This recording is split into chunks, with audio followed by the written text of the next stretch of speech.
Now it's my pleasure to introduce today's speakers. We're joined by 5 researchers from the Montagne in Movimento program. This is an applied anthropology initiative based at the University of Aosta Valley. Their work focuses on learning and engagement in mountain contexts through participatory research. Our speakers today are Giulia Mascadri, Andrea Membretti, and there's also Roberta Clara Zanini. You can see them. Valentina Porcellana and Gabriele Orlandi will also say hi because they're on the field today, gathering new cases to present some next time. They all come from backgrounds in anthropology and sociology, and their work explores topics such as alpine communities, vertical migration, local development, and broader social and environmental change. Today, they'll be sharing insights from their research and practice in the mountain regions of Italy. So with that, I'll hand it over to them. Thank you again for being here, and the screen is yours. Thank you very much, Emma, and thank you all of you that are here this morning. We're very happy to see you here this very morning, actually. And thank you, Emma, for having invited us. We are very happy to be one of the interesting webinar interlocutors that you're collected in your webinar series. And thank you as well to Sofia Marconi that matched us, actually. So thank you. As Emma was mentioning, we are very happy this morning to share with you our experiences going on in the Italian mountainous area, which means not only the very well-known, high and popular touristic Italian Alps, but also the middle mountain in the Alps and in the Apennines as well, which for the ones who don't know, is the lower but not less important mountain range that acts as a backbone of the Italian peninsula. So going from the center till the very south, and as backbone, it is its fundamental structure, despite what sometimes politically and at an administrative levels is recognized. But we will say later on in the presentation. So let me see if you can see the presentation going on. Yes, perfect. Okay, so just to help you stay with us, here is a structure on how we will go on this half an hour, this hour and a half morning webinar. So we will have around 15 minutes of brief introduction, then an hour of practical case studies. I really assure you it's a practical session, and then conclusion and Q&A sessions. But please feel free, as Emma was saying, Caterina and Emma will check all the questions and the comments in the chat. So please interact and share your thoughts. We're really happy to know who you are, where you're coming from, what you think, and everything. So, and we're going to have an extra hello, as Emma was already spoilering.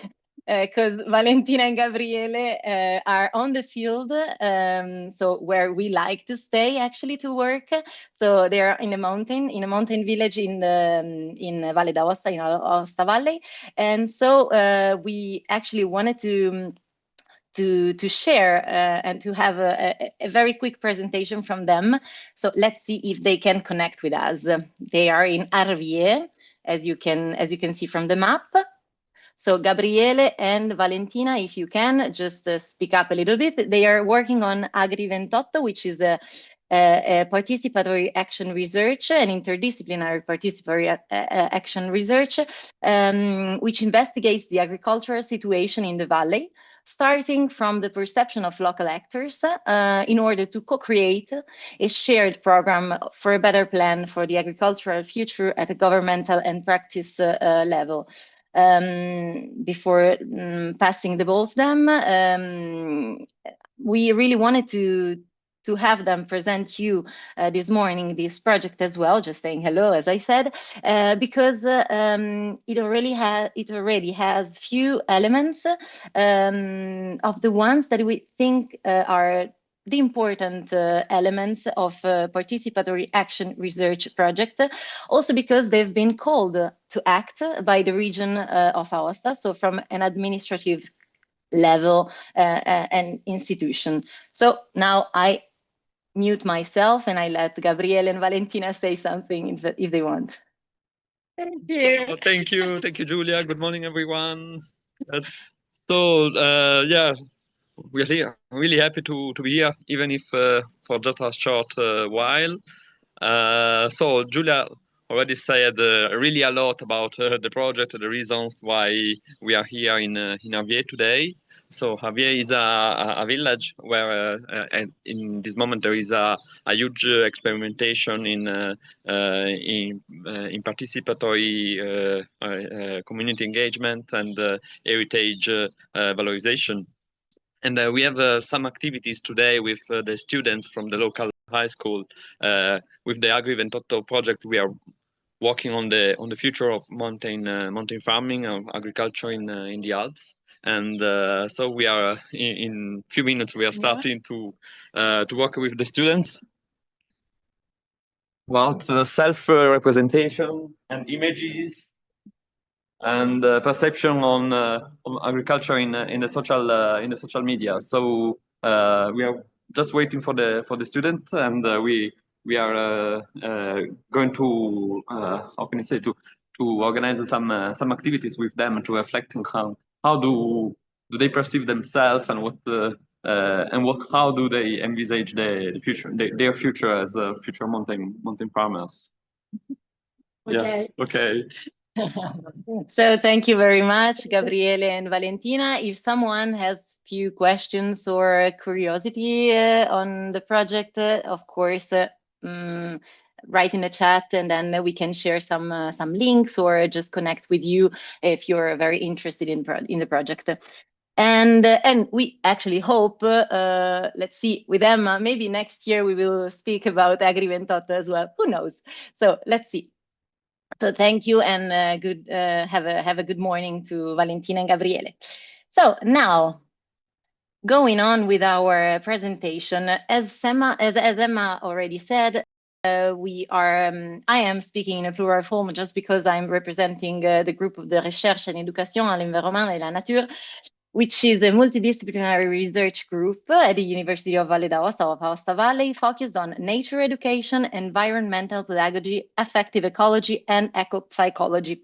In particular, all of us speaking this morning are part of the axis of the center, which is called Montagna in Movimento, which Emma really pronounced in a perfect way.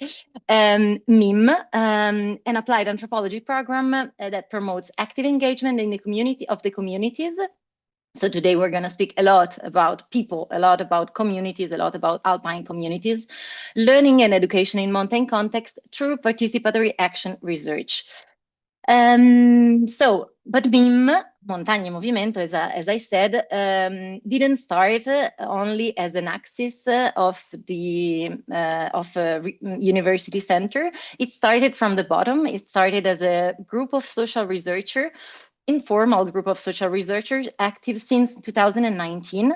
It is also an informal WhatsApp group, so we have more than 2,000, 2,000, it's a little bit too much, but 200 members.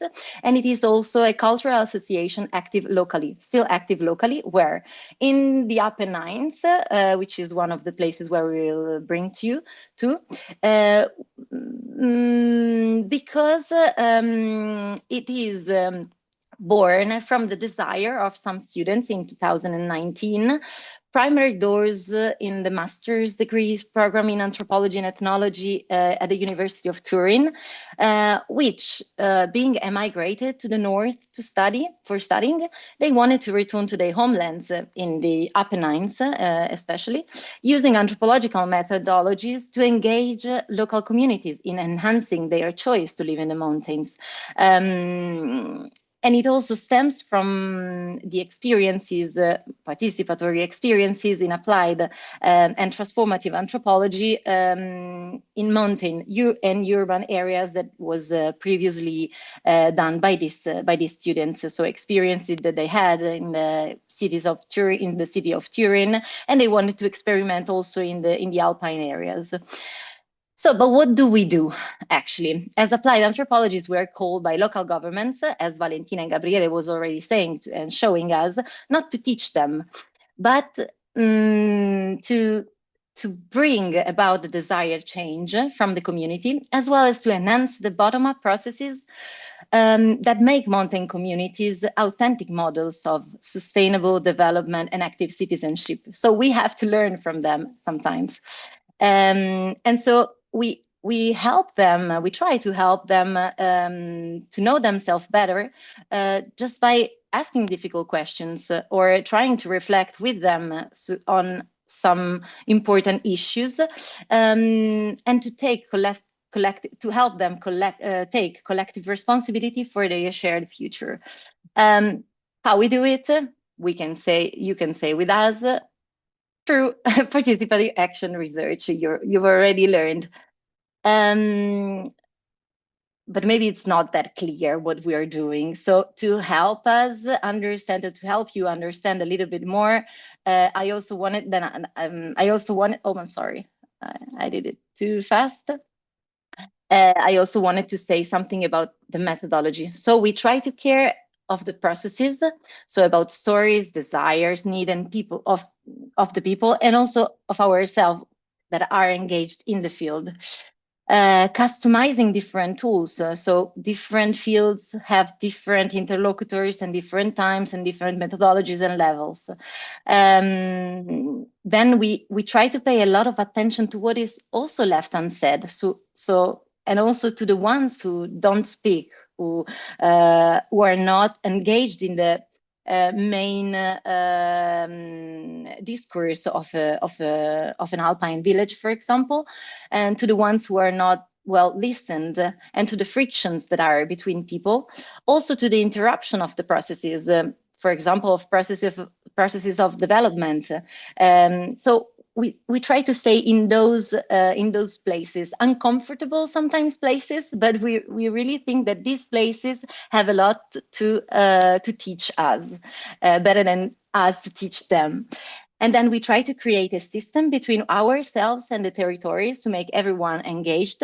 And then another very important issue on our methodology, the anthropological and the participatory action research methodology, is that we go back and forth from and to the field many times, and we try to have a longer period to stay on the field, just to interact and to see the evolution of the dynamics over the time.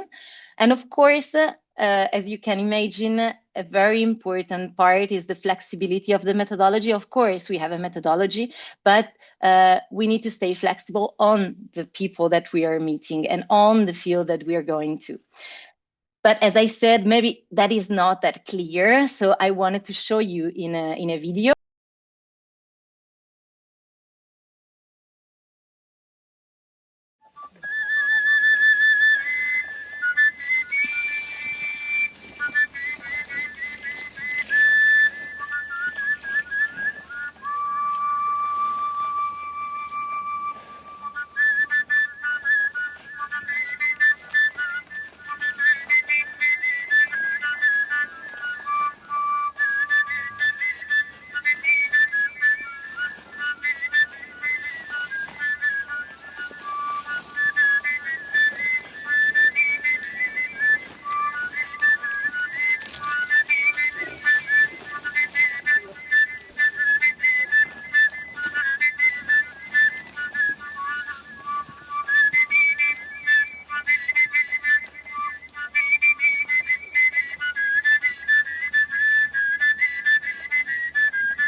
So I hope that my words were now a little bit more clear with this very short video.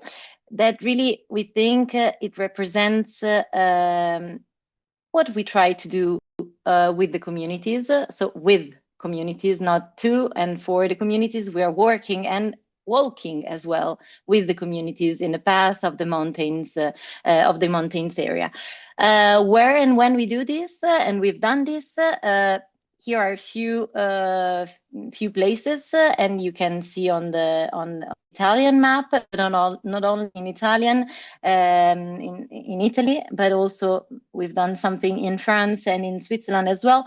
But we're mainly focused on Alpine and Apennine area. And this morning, and now I want to leave the floor to Roberta first, and then Andrea later, to bring us all to the places where they've done some field work. So I let Roberta speaking for us all.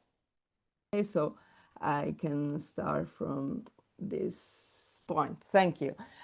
So I'm going to take you to Val Chiusella, just a moment to see where we are going together. It's a middle mountain area in the province of Turin in Piedmont, but we are going to talk about action research project, as Giulia already said, in a specific academic setting, that is bachelor's degrees in nursing. I am a social anthropologist. I am a teacher in this program, in this nursing program. I teach medical anthropology, but on all my research, all my field work is in alpine anthropology. So I'm borrowed to the nursing sciences. We started together with the coordinators of the nursing degrees program in Ivrea, that is a small town in the province of Turin. Maybe you said in some moment of your life you heard about Olivetti. We are the city of Olivetti, the city where the writing machine were invented.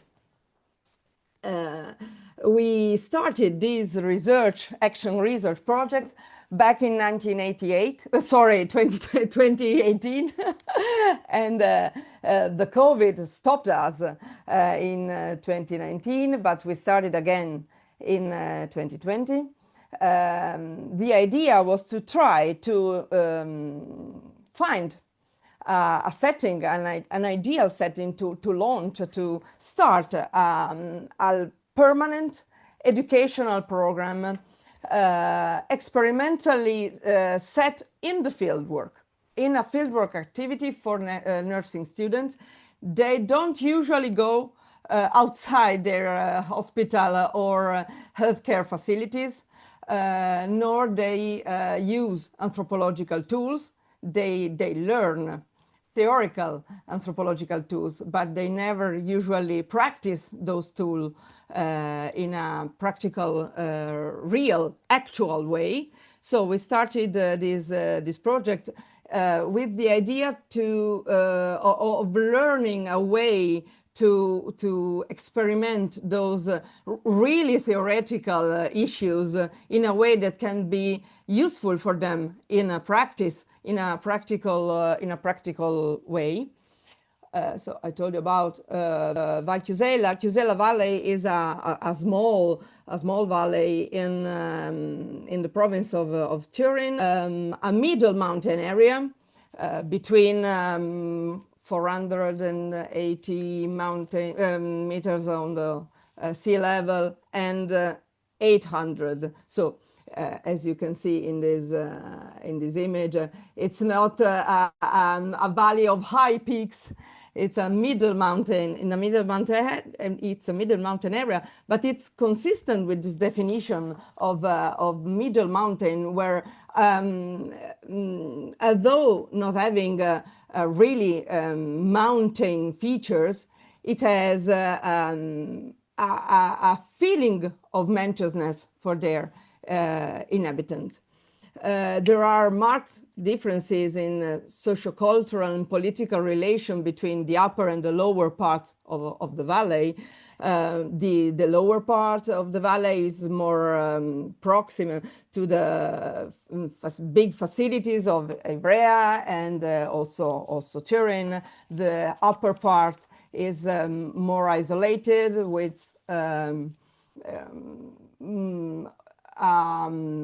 percentual of older inhabitants much higher than the lower part.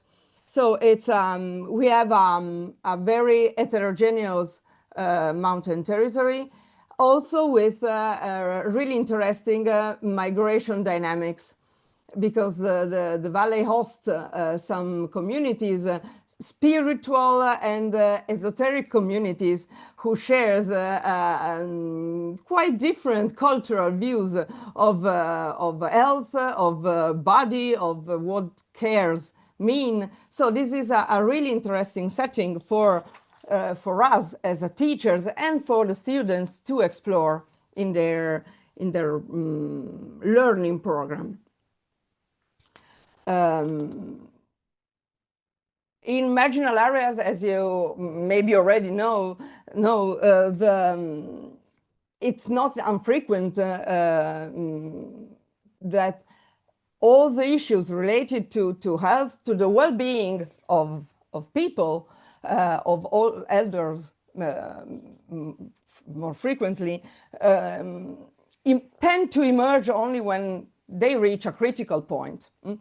The idea of this project is to try to reflect with our students, but also with the communities, on how we could imagine a new way of practicing nursing that can lead us to avoid this emergency approach to health and to care, but to prevent those emergencies by contrasting all those processes of marginalization that are really deep in mountain areas, not only in Valchiusella. Giulia talked about the Apennines, the Alpine area, as you always know, it's very heterogeneous, and from this point of view, we have major touristic facilities in some areas with lots of services, but we have small areas really distant from the cities on a citizen's point of view. Maybe it's not a matter of kilometers, of real actual distance from the cities, but it's a cultural and social and economical distance from these, from the main point of service providing, like a hospital or educational services or transport services.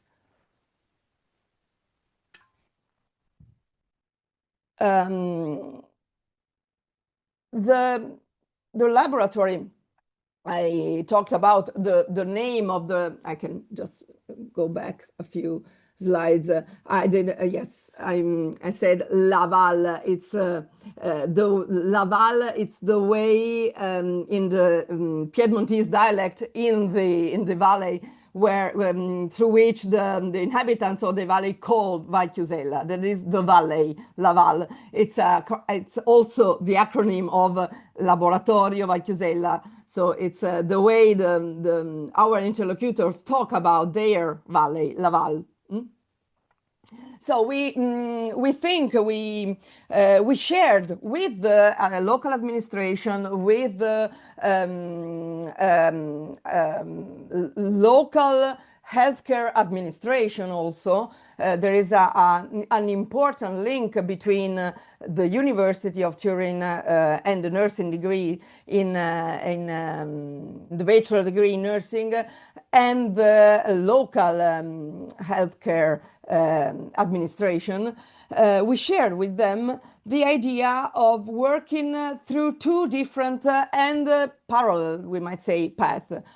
From an educational point of view, we need to train new nurses, future nursing, to learn about the territorial dimension of their work. These hypothetical new way of being nurses in the communities, for the communities, and with the communities. But also it was really clear from an anthropological point of view. This is the part that is, I think, more interesting for the Valley and more difficult to be shared with the administration, because this part of our work needs time to be developed, to be assessed, and to be evaluated by the communities. It's the second path. It's I deeply think that we need a transformative role. We have a transformative role for the communities, and with our interlocutors, to share community ideas, to share and to build on those shared ideas, an idea of a project of future community in a valley that is really engaging in this project, but it's also a valley that experiences a kind of, we might say, a weakening of social relations among the different villages, among the different parts of the population, the different generational parts of the population. So this process of it's a meiotic, I think, process of trying to reflect on what to be a mountain community means. It's really engaging for me and for the student. So first and more educational part of our project and of our laboratory. In Italian, I don't know if these specific job categories exist also in your personal national setting, but in Italy, community nurses, the right definition is community and family nurses, have a different role in respect the other kinds of nurses that we can find in a healthcare setting, in a healthcare facilities. They do not do active prestational, we might say, activities. They work with the local administration, they work with the local communities in a proactive and preventive way to produce health and to avoid a deepening of the bad well-being dynamics that can be found in marginal territories. And these kind of activities that, from an educational point of view, it's are really disorientating, and it's a way to define this laboratory that I like very much. It's a disorientating laboratory for the students. They are not used to go to the field. They are not used to avoid wearing their lab coat. One of the first students that participated in this laboratory, now she is a colleague. She get her bachelor degrees, and she's a collaborator of the laboratory. I talked with her yesterday, and I shared with her our webinar today. That girl was really interested in being a community nurse, and she said the very first thing that she said to us teacher was, I don't wear my lab coat. I don't have my Charlie Brown blanket. I don't feel at home when I'm on the field. And that's really important, to feel uncomfortable in a community, to feel that embarrassment, that this uncomfortable feeling when you meet the local communities. It's a very anthropological feeling, being uncomfortable. You don't know what to do, because you learn what to do while being with your interlocutors, while being in the field. I'm very yes, I'm very engaged in this teaching program.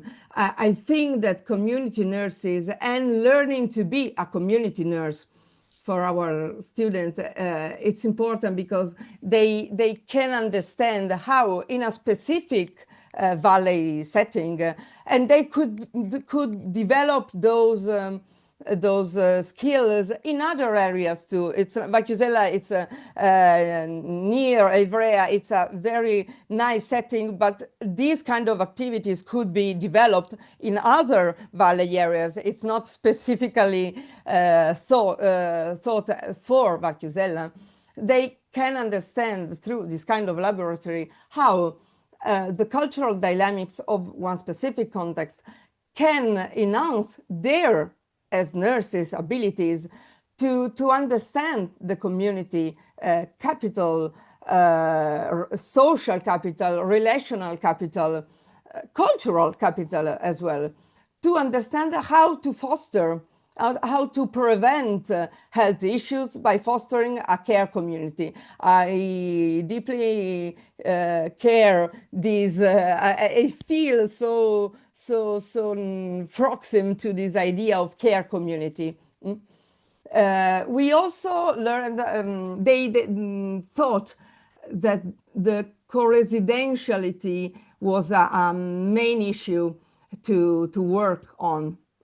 This kind of internship is a residential internship. They live together for a few days.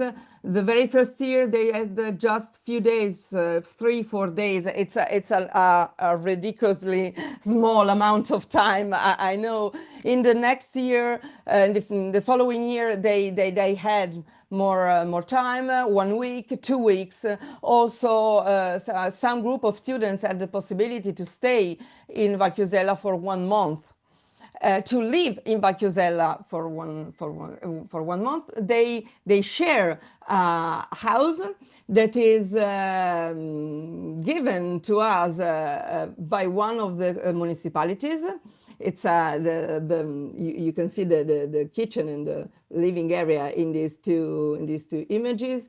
They live together, and this idea of co-living is essential for the laboratory. They share all those interstitial moments, I might say, that are deeply anthropological. You learn so much while not explicitly working with the people, but while sharing ideas, while tuning in with your peers about your experiences, and sharing those moments with other kind of professional. In this image, you can see the red-haired woman is a official community nurse in Vacusella. She's a tutor for our student. She follows them during their more explicitly nursing activities during the laboratory.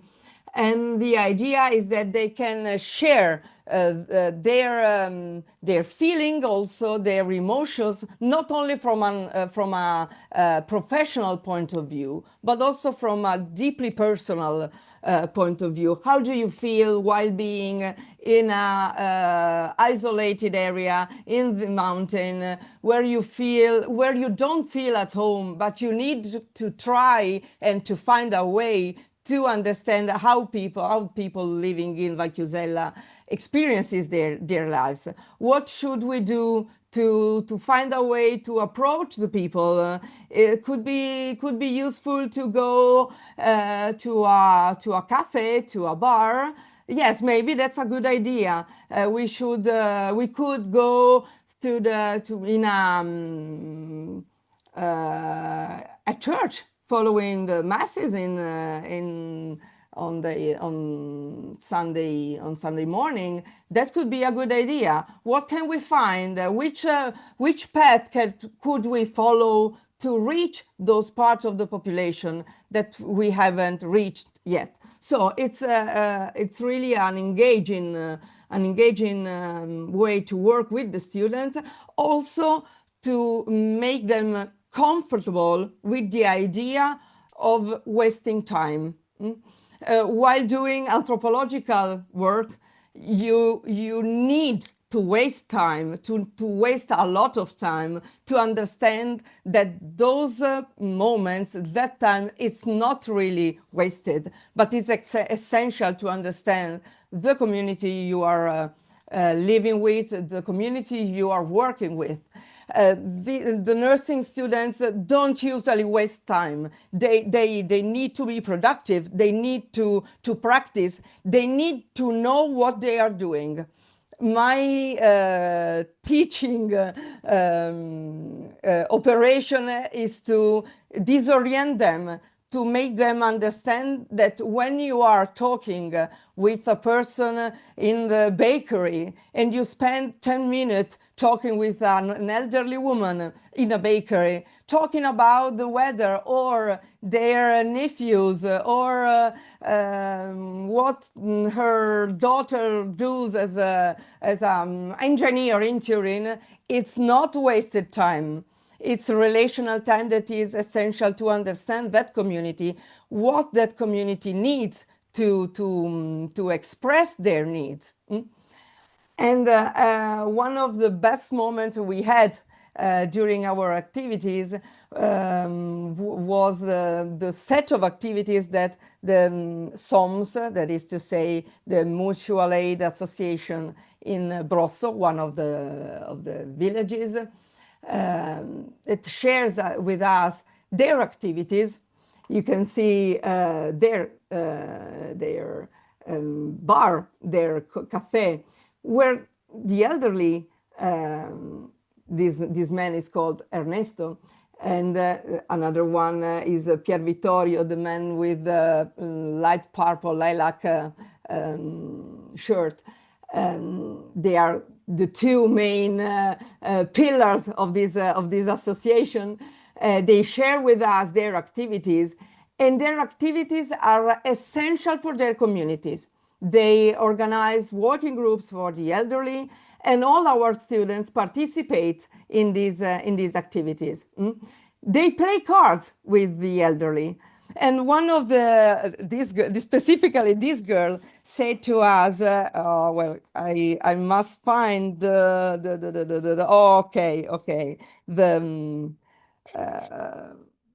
quoting parts of this presentation. She said, I didn't think I could be a nurse at the SOMS, the Mutual Association, at the SOMS bar, playing cards, but I was wrong. I didn't feel out of place. On the contrary, it was a chance to talk to people outside their usual context and to get to know them better. You discover so many things by spending time with people. All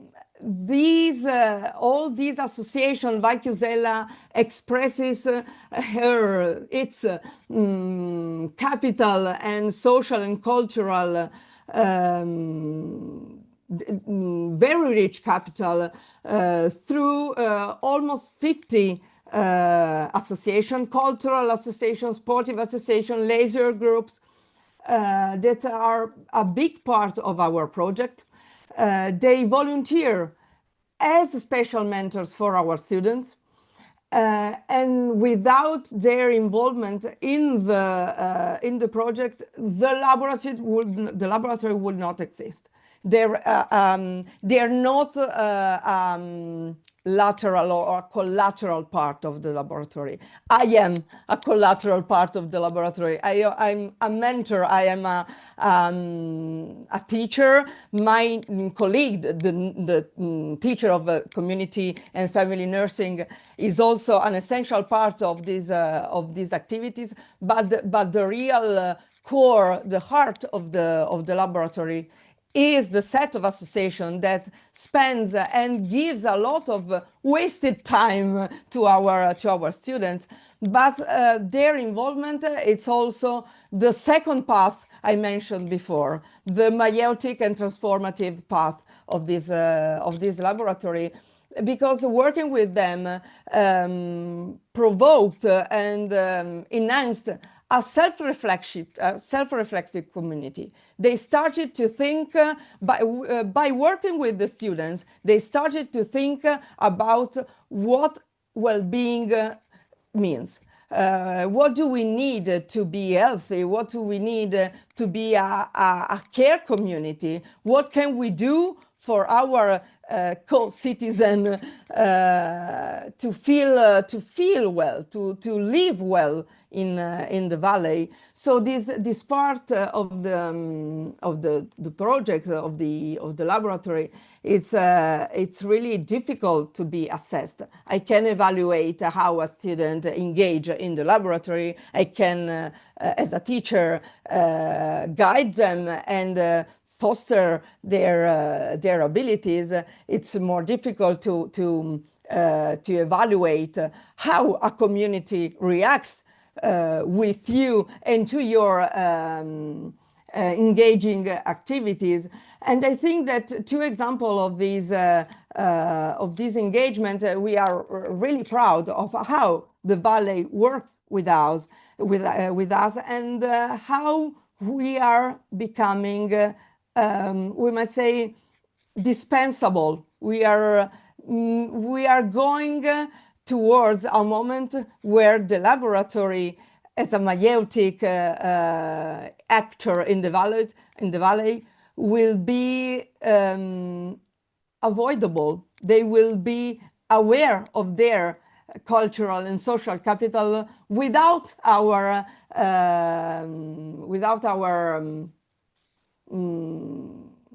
mentoring, we might say. There are too many activities that the Valley expressed with the among the activities of the laboratory, but from a bottom-up dimension.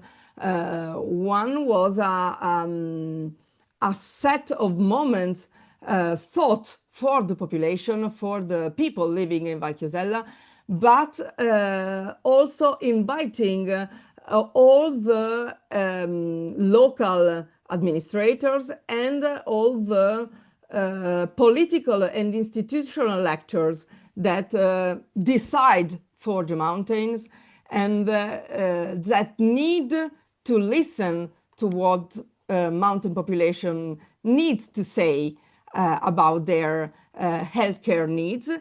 And another one, I think the more interesting part of this bottom-up process is the idea of becoming, in Valchiosella, of becoming a dementia-friendly community. I don't know if in Slovenia you have, Emma is nodding, so I think it's a well-known dimension. Dementia-friendly communities are usually part of cities, not small villages, not mountain areas.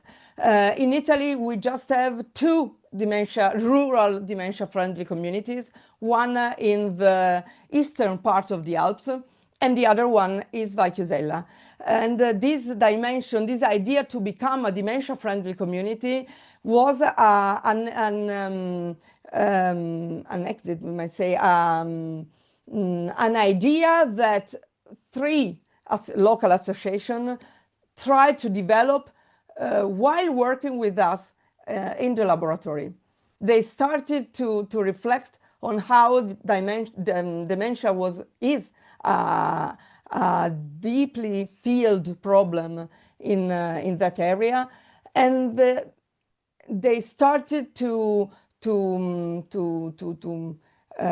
interrogate also and question us on how they could manage that issue from a bottom-up prospect. And they decided to work with the local administrative branch of the regional healthcare association to become a dementia-friendly community. They are not working to become; they became a dementia-friendly community in the last months. So they are part of the regional, national, and international set of activities to welcome dementia people with dementia and the caregivers of people with dementia. So this is one of the bottom-up main results of the laboratory. I think that there are going to be more activities. There are other aspects that could be interesting to develop, but I don't want to waste too much time for your other interesting presentations. So I'm going to mute myself and interrupt my condivision. And Giulia, I don't know if you are going Thank to... you. See, I'll just pass the ball. Okay. Thank you very much, Roberta. I am a little bit biased, but really, I thought that what Roberta told us was so important. And I also saw in the chat, Roberta, if you want, read a little bit. Yes, because I'm going to read it now. There are a lot of comments. And so thank you very much. So now, as Roberta said, we are really rushing a little bit of time. So Andrea, the floor is yours. Hi, good morning. So I will try immediately to share my screen. Okay. So I think that you can see it, but I have to move to the modality, this modality. Okay. So you can see. I cannot see you, so now I'm just presenting in front of my screen. So, okay, thank you. I'm going to briefly present a couple of experiences of training, let's say, for devoted to include adults and in particular young adults to some respect. The topic is the return to the mountains, or the so-called restanza in the mountains. So remaining to live in the mountains or coming back to the mountains, or also the topic of new peopling. So these flows of we call new highlanders, nuovi montanari, new inhabitants of the mountains. And I'm going to present these two experiences in particular in the Alps, with some respect also to the Apennines. This is more or less the background. We are witnessing in the past 10-15 years a kind of return to the mountains, not only in Italy, not only in the Alps and in the Apennines.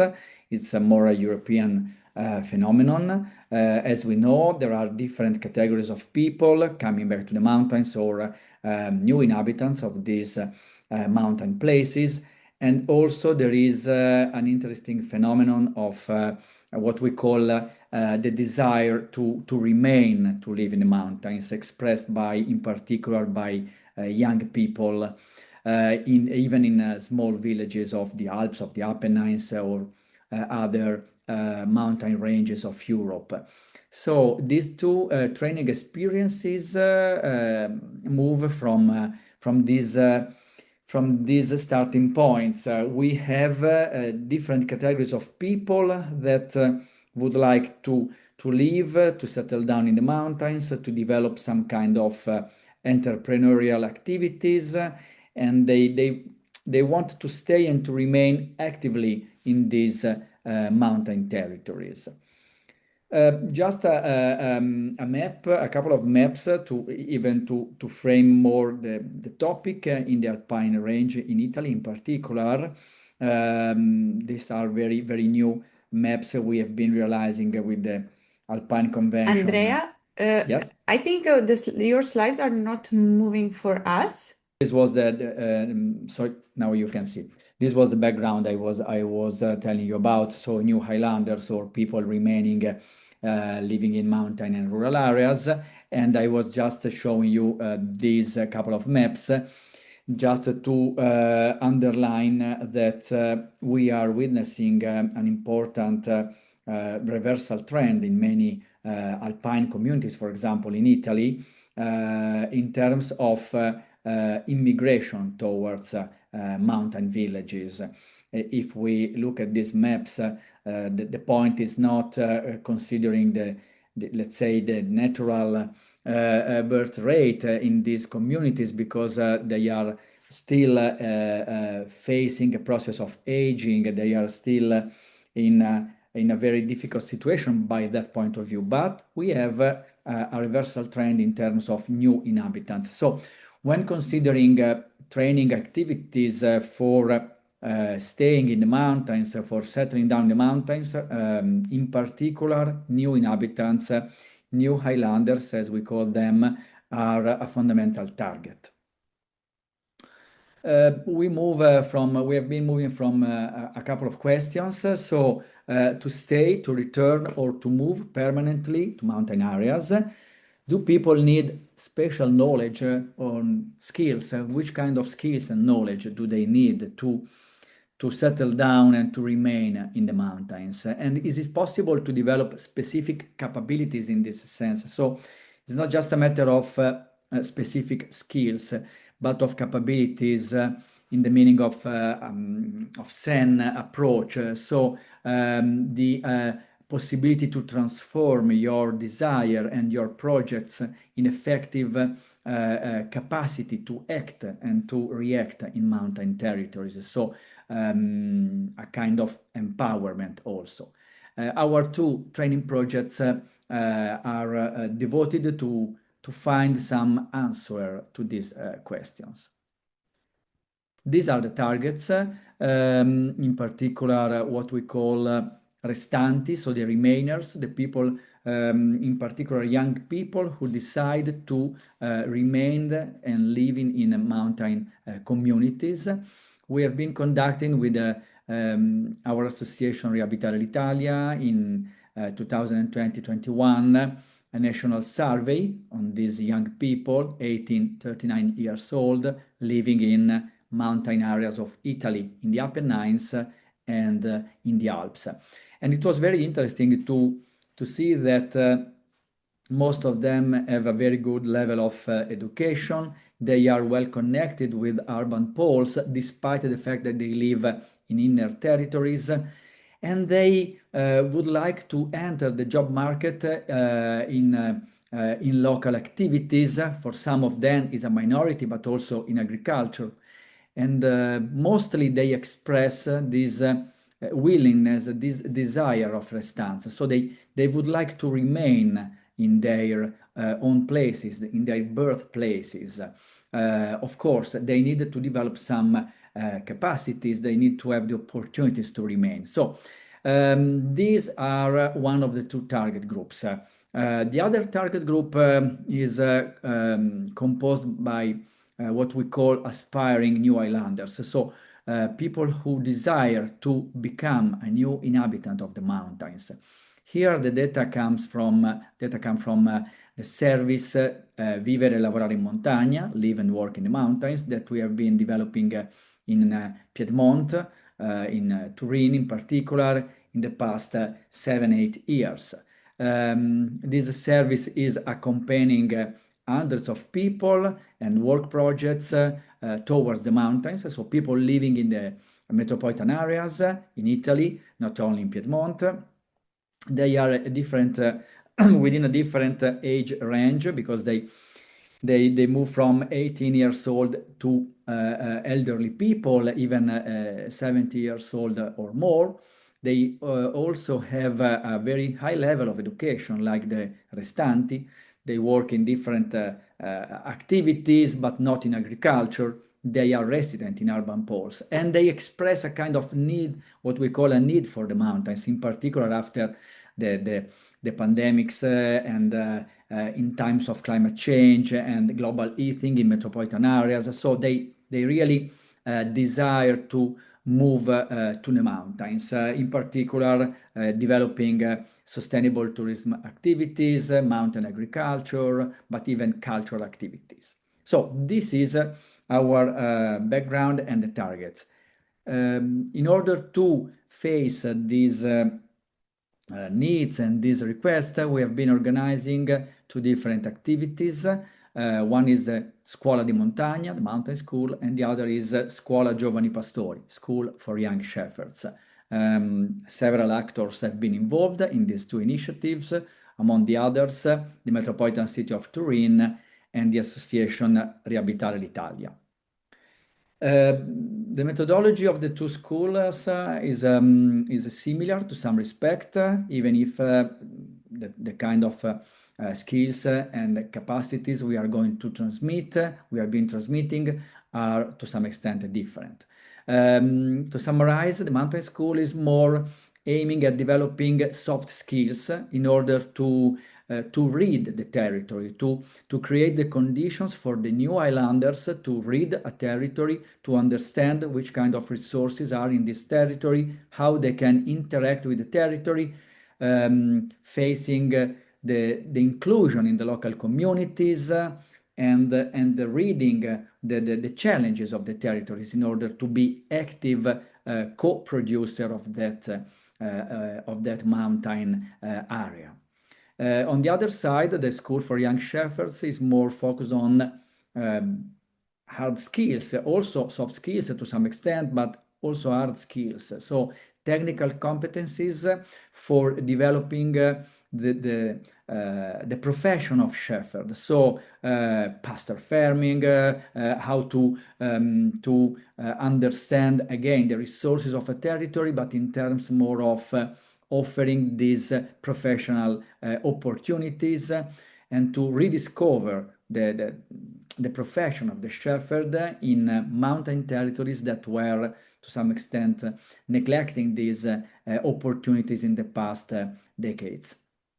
Both the experiences share a similar approach in terms of peer-to-peer learning, in terms of what we can call experiential didactics. So it's a way of learning by doing, of teaching, considering the specificity of the places, and favoring and encouraging the exchange between the participants. So it's a very horizontal approach, the one of the two schools. We have been conducting 5 editions of the mountain school, 4 in Piedmont and 1 even in the Apennines, in Abruzzo. Each edition welcome 20 selected participants.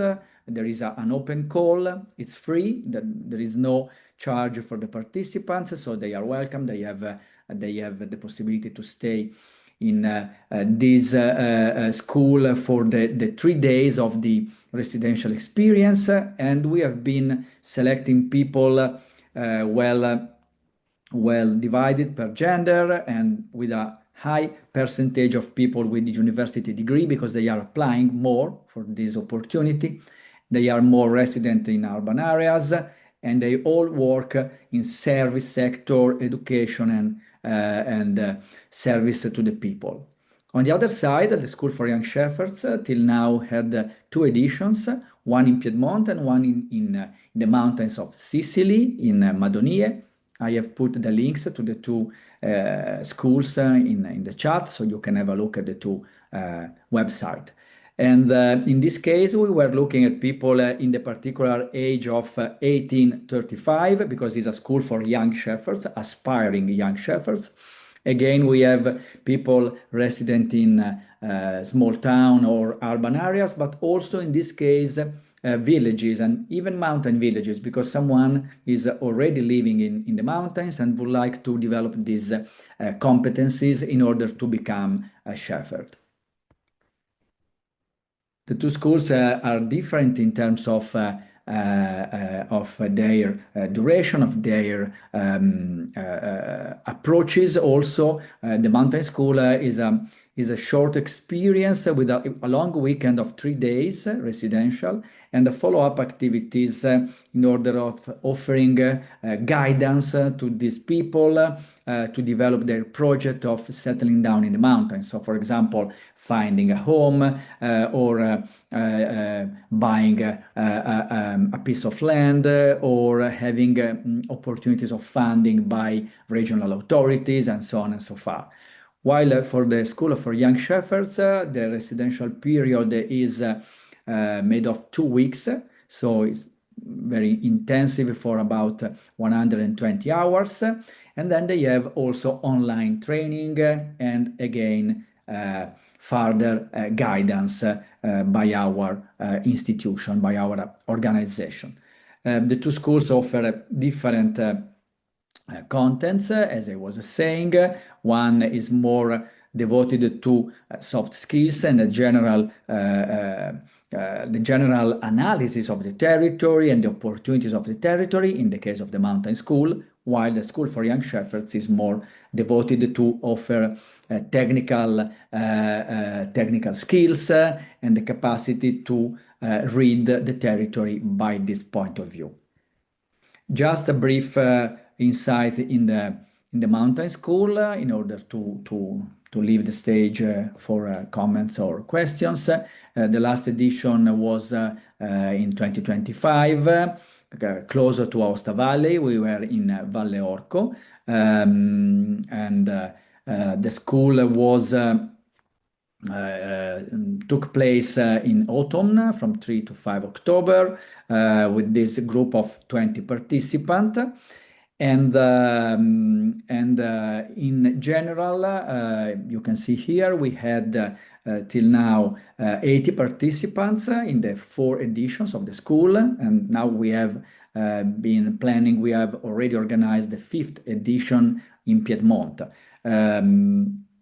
The beneficiaries are families, are individuals, are even small companies or associations or informal group of people. They all are under the umbrella of the desire to live in the mountains, to buy a house, to rediscover this opportunity of working and living in mountain areas. And we offer, as I was saying, training and information about mountain opportunities, but also experiential activities, so the exploration of the territory and the meeting with the local communities, local actors, stakeholders, small enterprises, and even already existing inhabitants, so in order to create a relationship between the new and the old dwellers of these places. Just a few images. We have activities in group activities where people, the participants, are accompanied to develop their ideas. So what I have to do in order to live in the mountains and to open an activity or transfer my family or organize my life, everyday life in the mountains. So we use a canvas model, we use tools from the design systemic thinking in order to help them in even visualize their opportunity to transfer their life in the mountains. And then we have a meeting with local experts, we have experiential activities, we go in the farms, we go in the villages to meet people, as you can see from these pictures, in order to have a full immersion during the 3 days of the schools. Just to close, the next edition of the Scuola di Montagna will be in June, so in few weeks, in Val Chisone and Germanasca valleys. They are on the border between Aosta Valley and Piedmont. And in these two editions, there will be also an additional plus, let's say, because there will be transfrontier edition, transborder edition of the school. It will be possible to have candidates also from France, because we are within an Interreg France-Italy project, an Alcotra. So we will have other editions of the school even in France. So now the aim is also to create a kind of a linkage and correlation between the two sides of the Alps, Italy and France. Just to close, following the model of Scuola di Montagna, the mountain school, it was possible in Aosta Valley to develop in the very past days, past weeks, another experience that is the Scuola di Restanza, so the school devoted to people already staying in the mountains, young people that would like to remain in the mountains. So we adopted the same approach of the mountain school, but in this case, the target is different. So we select only youngsters that already live in mountain villages of Aosta Valley and would like to develop a project for remaining and not be obliged to move away. Thank you. Thank you very much, Andrea, for these examples of schools in all the areas you've brought to. I've seen in the chat we have a question. Maybe we can just leave it for the like in 10 minutes. We will pass to the Q&A session, because we have the very last intervention, the very last case study, and I am approaching to share the screen. Let's see. Okay, right. Can you see it? Okay, perfect. Right. The very last part, the very last place we're bringing you to is Valle Maira, which is in the very western part of the Italian Alpine area, next to the border with France. Yes, you can see it's here. Okay, so Maira Valley in the province of Cuneo. Where Gabriele, the one that you saw in the very beginning saying hello to us, which is involved in the field in Aosta Valley, and I have been engaged and involved in the field in a project which was called BRICA, Borghi Resilienti in Innovazione Culturale Ambientale, just to let you hear a little bit of Italian language as well, which was a national founded project with the aim to innovate culturally and environmentally a very small alpine, three small alpine villages in a valley, in Maira Valley. Gabriele and I have been involved, as I said.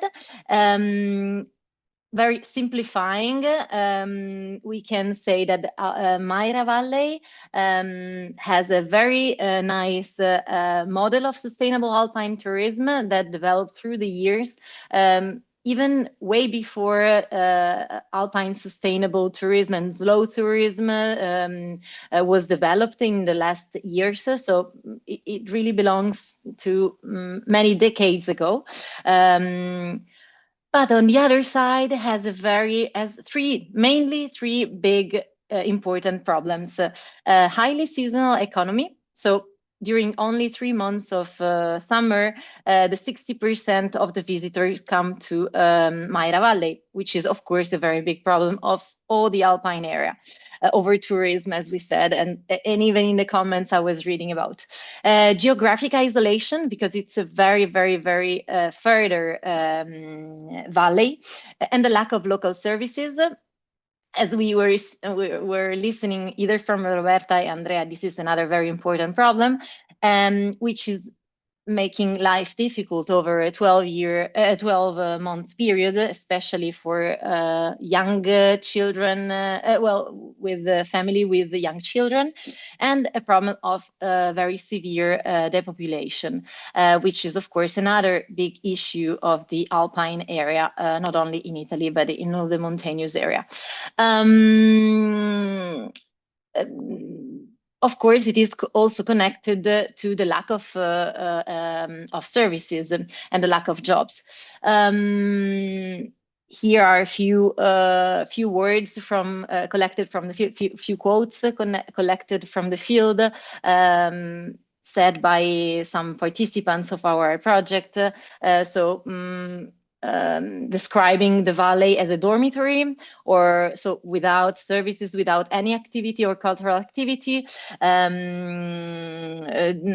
need of social interaction and more services as well, and also the changing of the valley also after COVID, because they understood they wanted to meet a little bit more, but they didn't know how to do it and where to do it. Starting from this situation, the Eco Museum, which is a local museum working on the field, called us as anthropologists with a request of intervention.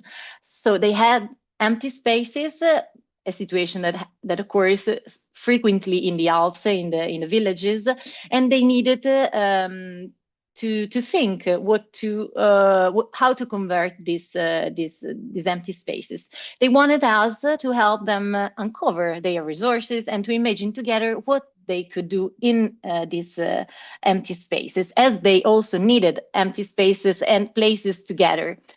So they previously, before asking us to intervene, they imagined that the solution could be to create a community cooperative, so an organ to let people work, to make people have jobs and to make people work in the service sector, in order, of course, to help existing residents to stay. As Andrea was telling us, restanza is another important issue. So the people, they want to stay, but they don't know how to stay. They don't know how to live there. They don't have services or other way to attract new people to the valley. Of course, we accepted because it was our very interesting call. But the thing is that we thought that these voids needed to be turned and translated into opportunities. So not, of course, voids, opportunities to interact with the community and in between and among the people. Our goal was also to bring the shared understanding of desire, needs, and opportunities and biographies of all the people living there. Also aiming to help them develop skills for dwelling and not only to reside, where reside is simply to have a house or an address in a place, but to dwell is to be able to exercise your fully citizenship rights. So education, culture, healthcare, mobility, and all the services we need to feel that we are really belonging and living in a place. So the questions that we started from was, what are the necessary resources for inhabiting a mountain area?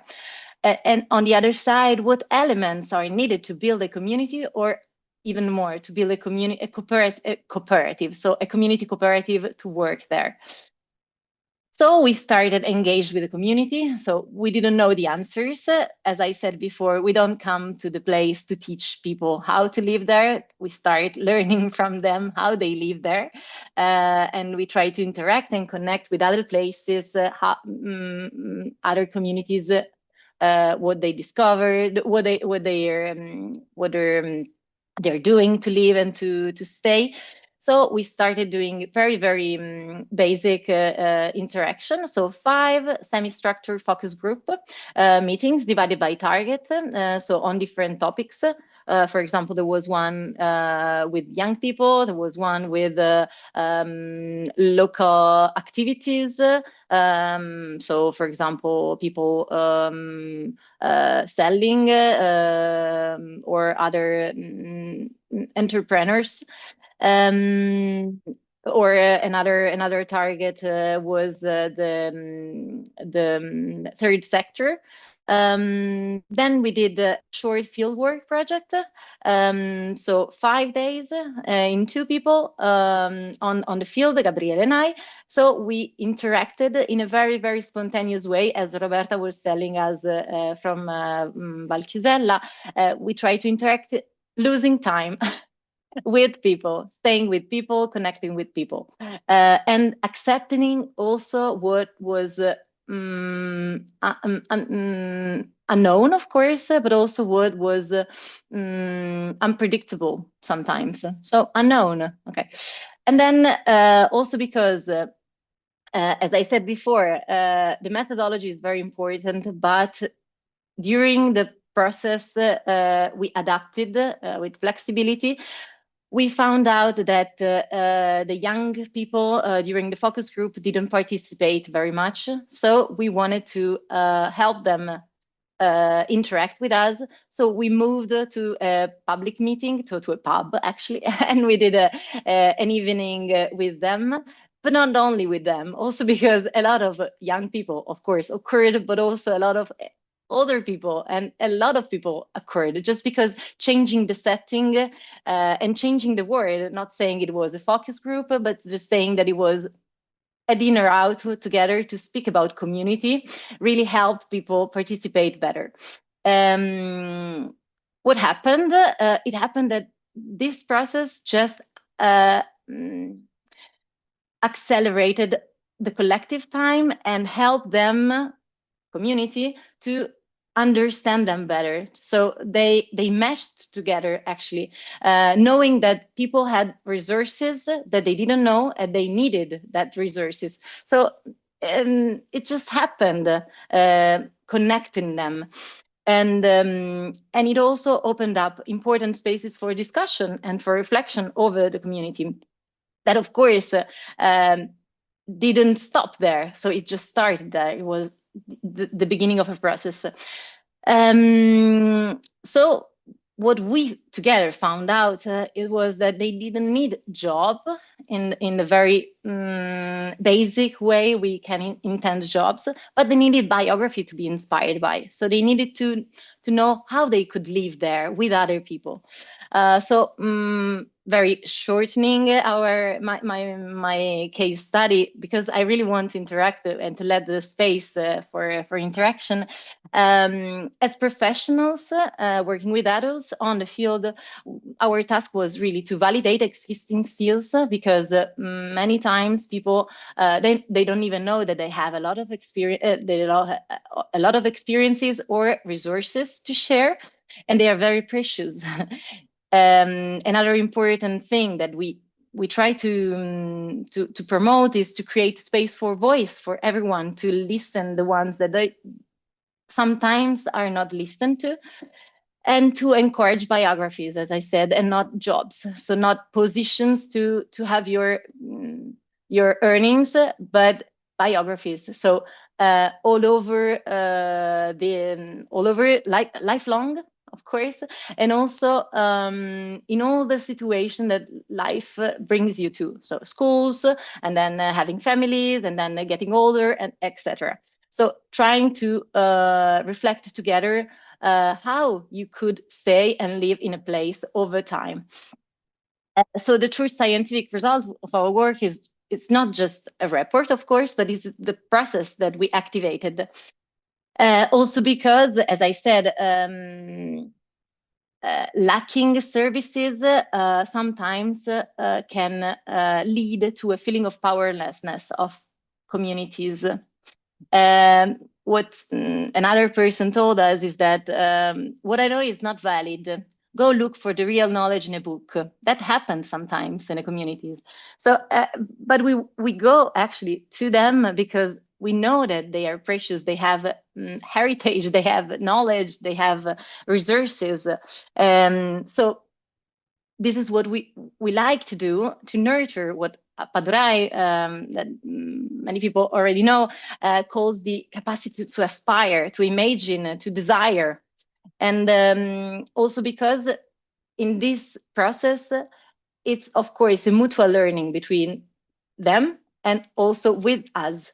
And as Roberta was saying during her presentation, our main goal is to be dispensable for a community. So to come to them, to help them, uncover them, but then we step back. They don't need us. This is the most important thing. We would like communities to understand that they can live without us, but we can activate the process and then leave them go on with this process and say arrivederci, as we Italians say. So thank you very much. I hope we still have some few moments for the Q&A. I saw that 2 questions were already in the chat, but if you would like to interact, please, the floor is all yours. Thank you very much. Thank you so much. We have some applause. If anyone wants to speak up and ask a question, you are welcome to do so. You can also write them down. Nevenka had 2 questions. Nevenka, do you want to ask them yourself? Of course I can. First of all, I would like to thank to the whole team and the topic prepared. Indeed, I was really very inspired, and I think that we share much more than we really know. But as I was very active in the chat, so I will not take too much time now. I just asked, how do you know when you understand the community? This is one thing. And so the indicators, in some sense, to the point when you step back. And what was another question? Yes. How long does it take to really understand a community? I think it's pretty challenging. And thank you to all the presenters again. Thank you. Thank you. Can I answer directly? Thank you, Nevenka, for your question. That is the problematic, very challenging question. The sincere answer to your question is you never get to know completely a community. Okay, so that said, that is the most sincere answer to your question. As an anthropologist, I think that I will never get to know completely that community. But we need to negotiate the time with the academic administrators and the healthcare facilities administrators. So when our student tell us we need more time, I deeply agree with them. I know that you need more time. It's not a week, it's not a month, maybe it's not a year, the time that you need to deeply engage in a community, in a valley. So there is a very nice book written by an Italian anthropologist that is called Leonardo Piasere. The title of this book is L'antropologo imperfetto, the imperfect anthropologist. And he argues when is the time to leave the fieldwork, to go back to your home and to start the reflecting process after the field work. And in this part, I think it's really important for the students to understand that they cannot become a part of the community. They are not meant to become anthropologists. They are meant to become community nurses that can use anthropological tools to try to understand that community. And I think that the most important difference between me as an anthropologist and them as future nurses is that I can become dispensable, as Giulia stressed before. They cannot become dispensable. They need to stay in the field to be a part of that community building process to follow their role, that is a nursing role, that is a healthcare workers. I can become dispensable, they cannot become dispensable. They need to stay there to provide the services. So it's quite a challenging dimension from a didactic point of view. The most sincere answer is that you never waste time. You need more time to understand and to be there. Thank you. Thanks. Okay, do we have any others? There was another question also I think it was for Andrea. Yes, on the gender. About the initiatives you presented, Andrea, if they are balanced by gender, or is somebody deciding for it more? We try, of course. The candidates can have a different gender position, let's say. So, but we try to have a balance. So more or less 50%. But at the same time, we see that in particular for the mountain school, there has been an increase in the number of applications from female candidates. So this is quite interesting in the past couple of years. So we are witnessing a growing interest in this component, let's say, of the society for our activities. But if I understand, traditionally or so far, it's more men deciding for this kind of initiatives, but in the later years, it's more balanced. Yeah, also when coming to Shepherding, because there was the idea that it was a typical male activity, but it's not the case now. So we see that in particular young women, even girls, are very interested in these activities, and it's a kind also of a cultural challenge, because they are challenging stereotypes. So this is very relevant for us. So for this reason, we try to keep again this balance, but to be really representative of the situation, we should give more places to the women, because there is this change in the social composition of our sample, let's say. Mm-hmm. Thank you. Thank you. Maybe we have a... Oh, you're back. You're back. Scusate, venite. Qui. See, this is... Oh, everyone's there. With the school. Wow. So this is how it looks in practice, everyone. Yes, real time. Yeah, exactly. They are live now. Good. Super. I'm so glad that you could check in also now for the end. See, Giulia, in the end, we were perfectly punctual, so no problems. Perfect. It all worked. There's also a lot of thank yous coming in the chat.